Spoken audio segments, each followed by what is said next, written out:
deathmatch. Do you ever get sick of thinking about the golden age of Call of Duty? Yeah, me neither. Hi there, my name's Lotobuggy, and today we're going to take a shallow dive into what made Christmas the best time of year for every Call of Duty player. From the always highly anticipated November release to the influx of new players that would come on Christmas Day, this is the rise and fall of the Christmas noob.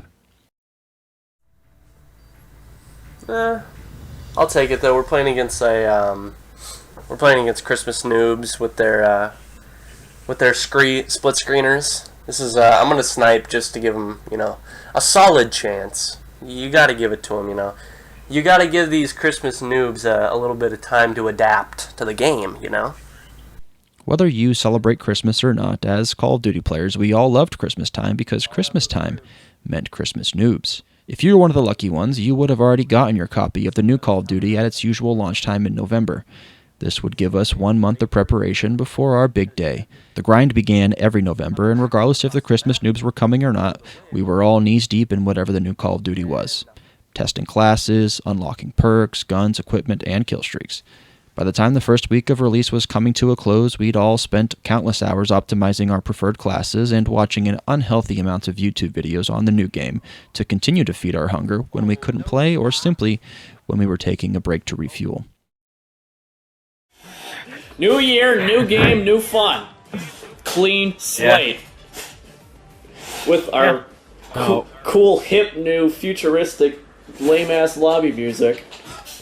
As we made it through the first few weeks, we'd all get better and better at the game, settling in a bit, starting to learn the new recoil patterns, what guns were the current meta, what perks were good, how to efficiently navigate the new maps, and what kill streaks we could reasonably attain.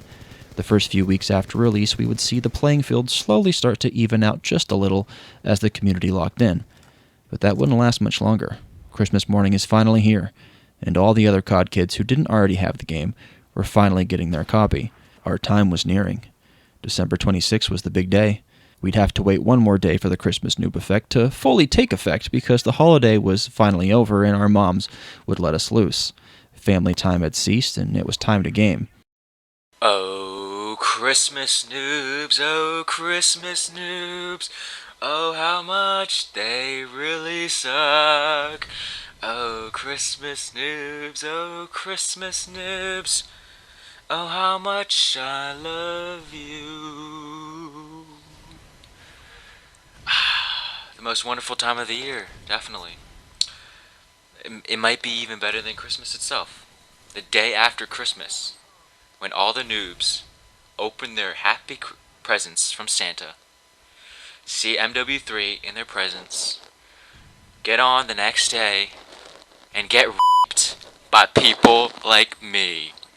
I remember waking up every December 26th to get a jump on the big day, and when I would get pulled into my first lobby, it was clear that the Christmas noobs had arrived. The lobbies were filled to the brim with FNGs, and we were all savagely salivating.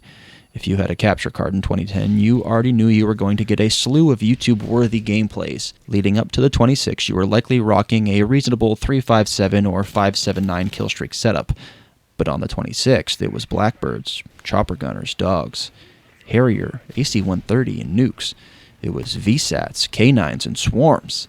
What was previously more difficult to achieve was now right within our grasp. Magic lobby after magic lobby. Total destruction was being unleashed upon the community.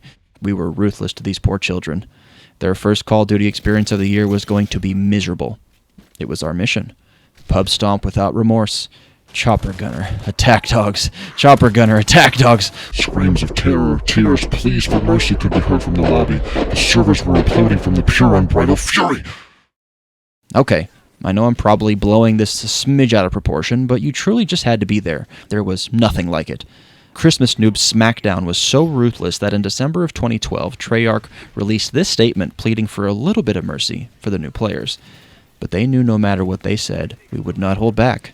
I romanticize the age of the Christmas Noob because I was one. I know what it feels like to be on both sides, creating destruction and receiving punishment. This experience is what turned boys into men. Back in those days, the only way you got better at the game was fighting back against the players that were better than you. You didn't have your hand held by being put in a lobby where everyone's skill level is equal to yours. If you wanted to improve, you really had to earn it. Like real life, you were subject to the luck of the draw. No bumpers, no training wheels. I remember the early days of my Call of Duty experience. I started on Call of Duty 4 and was absolutely dreadful at the game, but the gameplay was so addicting that my poor performances didn't hinder my enjoyment of the game. It motivated me to get better. I took to YouTube to find ways to improve, and that's where I found Blame Truth, Hutch, and XCal. What's up, and welcome to my Guide to Becoming a Better Player video. And what's going to be in this one is just a little introduction as to what I'm going to do and some basic tips which will definitely help you with your game. To this day, I still use many of the strategies that these guys shared at the time. I traded blind rushing for methodical maneuvers. Intentionality is truly what helped me to slowly improve. I learned to take what I thought was just an arcade shooter and treat it more like a strategic shooter. Being conscious and intentional about every move that I made helped take me from a 0.5 KD to consistently carrying upwards of a 2 KD. I know, those are rookie numbers in comparison to some of you, but my point is that this wouldn't have happened if I was just stuck in a lobby of an equal playing field. Sure, sometimes that equal level of competition can be fun, but for my personal taste, I'd much rather have the randomness because it made me an overall better player. Sadly, the era of the Christmas Noob has been gone for years at this point, but it is still fun to remember the old days, the punishment we gave, the punishment we received. It was all in good fun, and it added to the never-ending list of core memories so many of us have of this golden age of Call of Duty. Of course, we all know what led to the downfall of the Christmas Noob. Skill-based matchmaking. Skill-based matchmaking has ruined any possibility of running into any Christmas Noob at this point. For me personally, it has taken away the excitement of receiving a Call of Duty game on Christmas because you don't get to enjoy those random Christmas Noob lobbies like you used to back in the day. The most important thing to remember about this time period is that even though destruction was raining down on us as Christmas Noobs, we still had fun. Fun is what gaming is all about.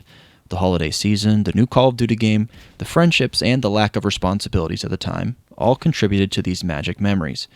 Whether you celebrate Christmas or not, now is as good a time as ever to appreciate what's around you. Scan your environment and soak it all in.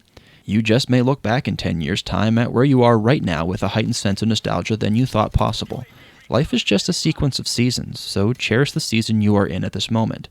Cherish the things you love right now before they're gone. But most importantly, cherish the people around you, the ones you love most. This Christmas season, let's take a moment of silence for the Christmas Noobs we could have had, and for the Christmas Noobs that were.